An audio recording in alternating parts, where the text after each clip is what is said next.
گزین گزیده است از بینش جهانی برای اهل سلیقه.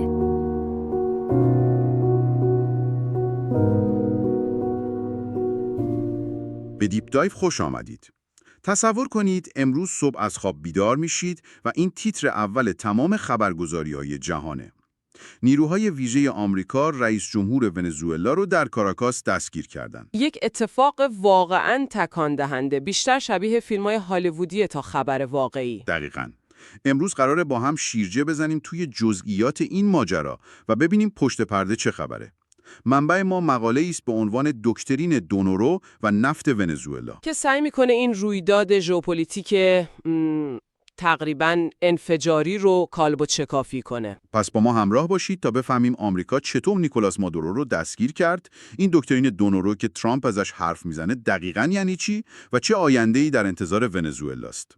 خب بذارید از خود عملیات شروع کنیم که واقعاً نفسگیره. آره، جزئیاتش فوق‌العاده است. طبق این منبع 3 ژانویه نصف شب نیروهای ویژه آمریکا یک عملیات برق‌آسا تو کاراکاس انجام میدن. نیکولاس مادورو و همسرش سیلیا فلورس رو و بعدم بلافاصله اونها رو به ناو USS آیوا جیما منتقل میکنن تا برای محاکمه به نیویورک برده بشن. نکته جالب اینجاست که این اتفاق دقیقاً 36 سال بعد از دستگیری مانوئل نوریگا دیکتاتور پاناما رخ میده. انگار تاریخ داره خودش رو تکرار میکنه. یک تشابه تاریخی خیلی عجیب. این نمیتونه تصادفی باشه. قطعاً نیست. این یک پیام خیلی واضحه به کل منطقه آمریکای لاتین.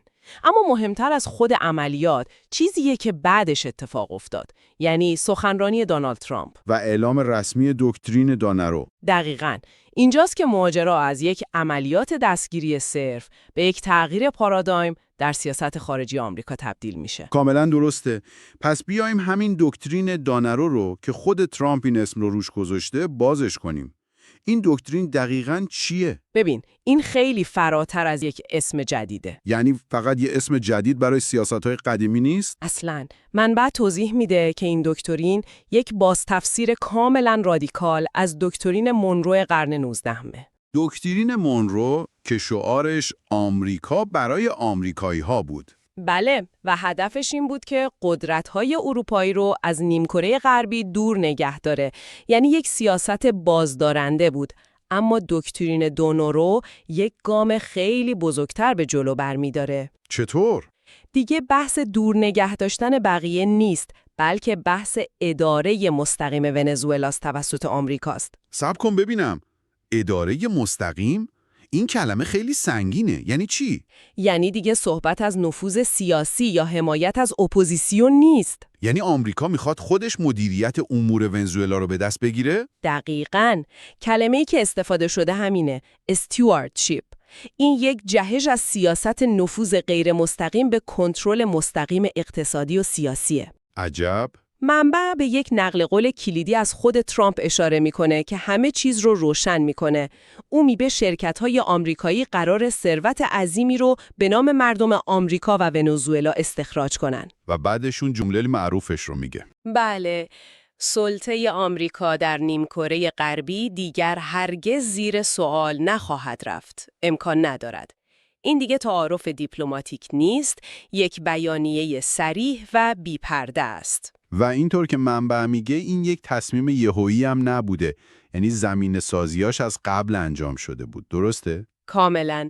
این عملیات که اسمش رو عملیات عزم مطلق گذاشتن، در واقع اجرای علنی سیاستی بود که در سند راهبرد امنیت ملی ماه نوامبر بهش اشاره شده بود. آها، همون سندی که وعده احیای برتری آمریکا در نیمکره غربی رو داده بود. دقیقاً. حالا اون کلمات روی کاغذ تبدیل به عملیات نظامی و یک دکترین جدید شده. خب دولت ترامپ چطور یک همچین اقدام بی سابقه‌ای رو توجیه میکنه؟ چون دستگیر کردن رهبر یک کشور مستقل نقض آشکار تمام قوانین بین المللیه. اینجاست که به نظر من هوشمندی سیاسی تیم ترامپ مشخص میشه. توجیه اونها چند لایه است. لایه رویی چیه؟ لایه رویی و ظاهری یک توجیه حقوقیه.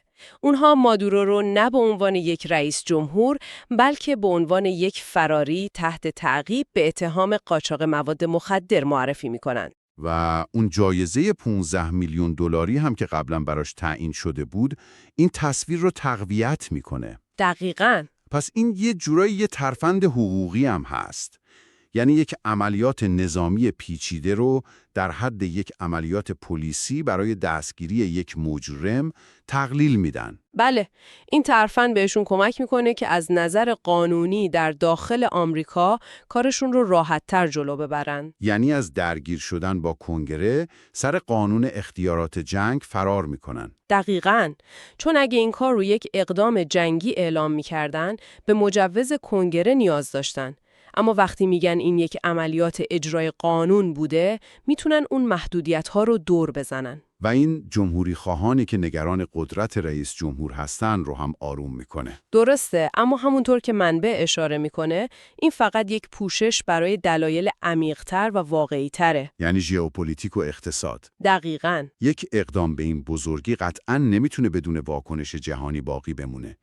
در سرتاسر دنیا چه قوقایی به پا شده؟ واکنش‌ها دقیقاً همونطور که انتظار میرفت به شدت دو قطبی و دو پاره است. از آمریکای لاتین شروع کنیم. اونجا این شکاف کاملاً ایدئولوژیکه. دولت‌های چپگرا مثل برزیل به شدت ابراز نگرانی کردن و این رو نقض منشور سازمان ملل و حاکمیت ملی دونستن. خب طبیعیه، نگران حاکمیت ملی خودشون هم هستن. دقیقاً. اونها این رو یک بازگشت به دوران تاریک مداخلات آمریکا می‌بینن. و در طرف مقابل دولت‌های راستگاه احتمالاً جشن گرفتن. بله، خاویر میلی رئیس جمهور آرژانتین این رو خبر عالی برای جهان آزاد توصیف کرده. عجب. اما جالب‌تر از این حمایت‌ها تهدید مستقیمی بود که متوجه رئیس جمهور کلمبیا گوستاوو پترو شد. ترامپ بهش هشدار داد که حواسش رو جمع کند. این دیگه بیانیه سیاسی نیست، یک تهدید مستقیمه. کاملاً. در داخل آمریکا هم دموکرات‌ها این مداخله رو غیرقانونی خوندن و در اروپا هم رهبران بیشتر خواستار ثبات و خویشتن‌داری شدن. خب اینجا به یکی از عجیبترین و غافلگیر کننده ترین بخش‌های نقشه آمریکا میرسیم. مادورو دستگیر شده. اولین فکر اینه که آمریکا حالا رهبر اپوزیسیون رو به قدرت میرسونه. ماریا کورینا ماچادو، برنده جایزه صلح نوبل که در انتخابات 2024 پیروزیش دزدیده شد. این گزینه منطقی به نظر میرسه. ولی منبع میگه نقشه آمریکا چیز دیگه‌ایه. اینجاست که داستان یک پیچش غیرمنتظره پیدا میکنه. طرح آمریکا حکومت غیر مستقیمه تا از باطلاقی شبیه عراق و افغانستان جلوگیری کنه. خب اونها به جای نصب یک دولت کاملا جدید تلاش میکنن با نفر دوم خود رژیم مادورو، یعنی معاون اولش دلسی رودریگز همکاری کنن. چی؟ با معاون خود مادورو؟ این دیگه چه نقشه‌ایه؟ شگفت‌انگیزه نه؟ انگار که بگی میخوایم رژیم رو عوض کنیم ولی با نفر دوم همون رژیم. دلیل این کار چیه؟ منطق پشت این تصمیم اینه که از فروپاشی کامل ساختار دولت جلوگیری کنن. آها، مثل اتفاقی که در عراق افتاد. دقیقاً. در عراق انحلال ارتش و حزب بعث باعث ایجاد یک خلای قدرت شد که به ظهور شورش و هرج و مرج کمک کرد. به نظر میرسه تیم ترامپ نمیخواد اون اشتباه رو تکرار کنه. پس ترجیح میدن با بخشی از ساختار قدرت موجود کار کنن که کنترل روی ارتش و بوروکراسی رو حفظ کنه. بله. منبع از ترامپ نقل میکنه که وزیر امور خارجه‌اش مارکو روبیو با رودریگز صحبت کرده و گفته او اساساً آماده است آنچه را برای عظمت دوباره ونزوئلا لازم داریم انجام دهد. ولی صبر کن، این نقشه یه مشکل بزرگ داره. خود دلسی رودریگز علنا این پیشنهاد رو رد کرده. درسته. منبع میگه او این اقدام آمریکا رو جنایت خونده و خواستار آزادی مادورو شده. پس چطور قراره این همکاری شکل بگیره؟ این دقیقاً نقطه بحرانی ماجراست. موضع علنی رودریگز یک چالش تمام‌گیاره. او این اقدام رو نقض حقوق بین الملل دونسته و گفته ونزوئلا هرگز مستعمره کسی نخواهد شد. پس موفقیت کل طرح آمریکا به همکاری او بستگی داره که اصلاً تضمین شده نیست. به هیچ وجه. شاید مذاکرات پشت پرده‌ای در جریانه یا شاید آمریکا فکر میکنه میتونه با فشار او را وادار به همکاری کنه. ولی در حال حاضر این بزرگترین علامت سوال در نقشه واشنگتنه. و در این بین تکلیف ماریا کورینا ماچادو، رهبر واقعی اپوزیسیون، چی میشه؟ کسی که مردم بهش رأی دادن. و بعد یک ادعای کاملا اشتباه مطرح کرده که ماچادو در کشور از حمایت یا احترام برخوردار نیست. این که اصلاً درست نیست. معلومه که نیست. این حرف طبق منبع بسیاری از کارشناسان آمریکایی رو شوکه کرده. حتی ونزوئلایی‌های مقیم میامی که برای سقوط مادورو داشتن جشن می‌گرفتن، از این حرف ترامپ جا خوردن. پس این نشون میده که هدف اصلی آمریکا لزوماً برقراری دموکراسی نیست، بلکه ایجاد یک ساختار قابل کنترل، حتی اگه این به معنی معامله با بخشی از رژیم قبلی باشه.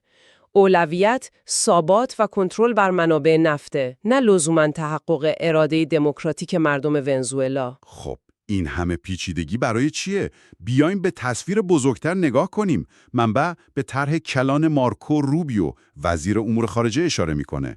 مشخصه که این عملیات فقط برای مادورو نبوده. قطعاً. از نظر روبیو، مادورو فقط یک مهره بود. اهداف استراتژیک این طرح چند لایه است. اول، سرنگونی ثروتمندترین رژیم چپگرای حوزه کارائیب. که این یک ضربه نمادین و مالی خیلی بزرگه به جریان چپگرایی در منطقه. دقیقاً. دوم، خشک دادن شریان حیاتی کشورهایی مثل نیکاراگوئه و کوبا که سالها از نفت ارزان ونزوئلا استفاده می‌کردند. و ترامپ هم که خیلی صریح در این مورد صحبت کرده. وقتی ازش پرسیدن آیا آمریکا جلوی رسیدن نفت به کوبا رو میگیره، خیلی رک جواب داده. بله.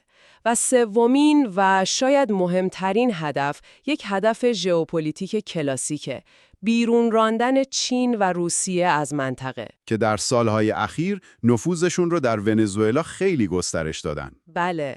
این عملیات در واقع یک پیام قاطع به اونهاست که حیات خلوت آمریکا منطقه ممنوع است و آمریکا داره برای بازپسگیری کامل نفوذش برمیگرده. ترامپ در مورد اعزام نیروی زمینی هم صحبت کرده.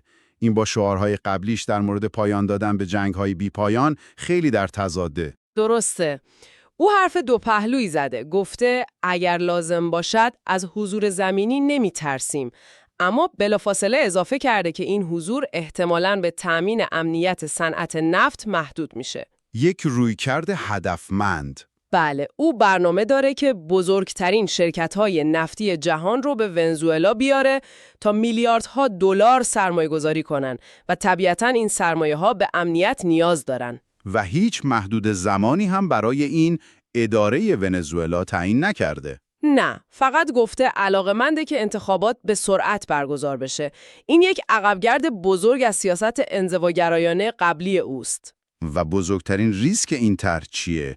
تکلیف ارتش و شبه نظامیان وفادار به چاویسم در ونزوئلا چی میشه؟ این بزرگترین عدم قطعیت و پاشنه آشیل کل این طرحه. آیا ارتش ونزوئلا مقاومت میکنه یا تسلیم میشه؟ البته سرعت عملیات نشون میده که احتمالاً همکاری‌هایی از داخل بوده. به احتمال خیلی زیاد. برخی از مقامات بلندپایه نظامی و امنیتی با آمریکایی‌ها همکاری کردند، شاید در ازای وعده جایگاهی در آینده یا شاید به خاطر همون جایزه 50 میلیون دلاری. پس آمریکا یک اهرم فشار خیلی قوی هم برای آینده نگه داشته. بله، و این اهرم یک تهدیده.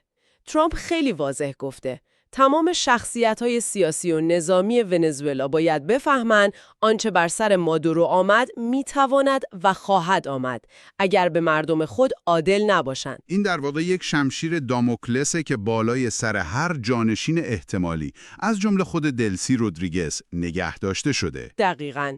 پیام اینه: یا با ما همکاری میکنید یا سرنوشت شما هم مثل مادورو خواهد بود. پس اگه بخوایم جمع‌بندی کنیم، آمریکا رهبر ونزوئلا رو دستگیر کرده، دکترین دونرول رو برای اداره مستقیم کشور و کنترل نفتش اعلام کرده، رهبر اپوزیسیون دموکراتیک رو کنار گذاشته و تلاش داره از طریق یکی از اعضای ارشد خود رژیم سابق کشور رو مدیریت کنه. یک استراتژی فوق‌العاده پیچیده و پر ریسک و پر از تناقض.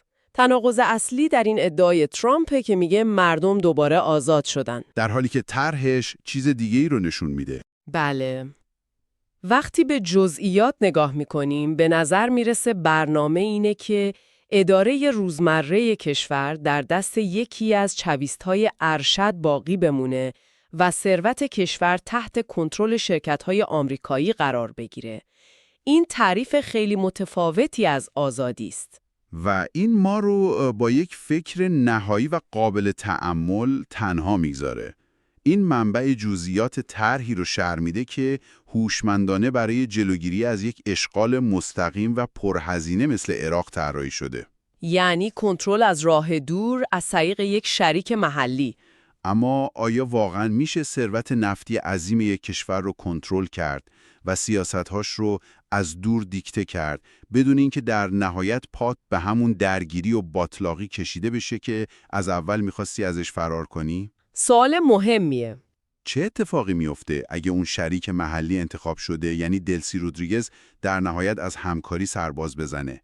یا اگه مردم ونزوئلا اون ثروت و رفاه وعده داده شده رو هرگز نبینن و علیه این نظم جدید شورش کنن؟ آیا اون موقع حضور محدود برای تأمین امنیت صنعت نفت به یک اشغال تمام عیار تبدیل نخواهد شد؟